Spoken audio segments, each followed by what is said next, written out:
மாதவன், சித்தார்த், நயன்தாரா இவங்கலாம் நடிச்சிருக்க லிஸ்ட் படத்த போய் தான் இப்ப நம்ம ரிவ்யூவா பார்க்க போறோம். அதாவது இப்போ அது Netflixல ஸ்ட்ரீம் ஆயிருக்கு. ஸோ அத பத்தி ஒரு ரிவ்யூவா பார்க்கலாம். மாதவன், நயன்தாரா இவங்க 2 பேரும் பார்த்தீங்கன்னா, இந்த கதையில ஹஸ்பண்ட் ஒய்ஃபா இருக்காங்க. மாதவன் பார்த்தீங்கன்னா, இதுல ஒரு சயின்டிஸ்ட்டா இருக்காரு. நயன்தாரா பார்த்தீங்கன்னா, டீச்சரா இருக்காங்க.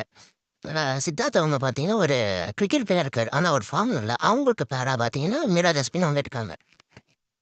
இந்த கதையில பார்த்தோம்னா, எல்லாருமே செல்ஃபிஷா தான் இருப்பாங்க. செல்ஃபிஷ் ஆனா தனக்கு என்ன வேணுமோ, அத மட்டும் தான் அவங்க வைப்பாங்க. அதாவது மத்தவங்கள பத்தி கவலையே பண்ண மாட்டாங்க.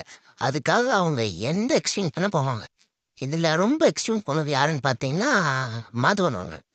அதாவது அந்த ஒரு டிரான்ஸ்ஃபர்மேஷன் இருக்கு இல்லையா? அது அந்த வில்லனிசம் அது சூப்பரா இருக்கும். அவர் பண்ணும்போது. ஸோ இந்த சுயநலமா சில விஷயங்கள்லாம் பண்றாங்க இல்லையா? அதனால வந்துட்டு அவங்க இழந்த ப்ராப்ளம் எல்லாம் ஃபேஸ் பண்றாங்க. அத பத்தி தான் இந்த கதையே இருக்க போது. அதாவது அவங்க என்னதான் இந்த கதை நல்லாவே இருந்தாலுமே, அந்த ஸ்க்ரீன் பிளே அப்படின்ற விஷயத்துலலாம் இது கொஞ்சம் அடி வாங்கிச்சுன்னு தான் சொல்லணும். அதாவது கதை நல்லா இருக்குங்க. அதுல ஸ்க்ரீன் பிளே தான். மித்தபடி படம் நல்லாருக்கு.